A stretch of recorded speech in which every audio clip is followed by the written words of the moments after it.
باپ اور بیٹے اور روح القدس کے نام میں آمین۔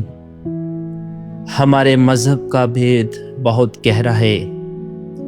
ہمارے لیے آج کی تلاوت مقدس پولس رسول کا پہلا خط تیموتھوس کے نام، اس کا 3 باب 14ویں آیت سے 16ویں آیت تک۔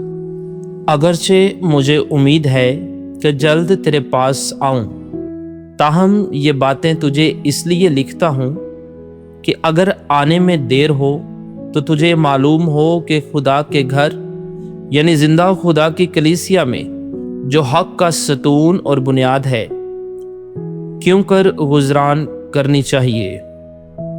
لاریب دینداری کا راز عظیم ہے جو جسد میں ظاہر ہوا اور روح میں صادق ٹھہرا اور فرشتوں کو دکھائی دیا۔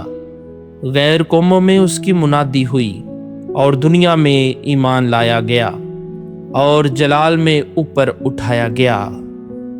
پاک کلام کے پڑھے اور سنے جانے پر خدا کی برکت ہو۔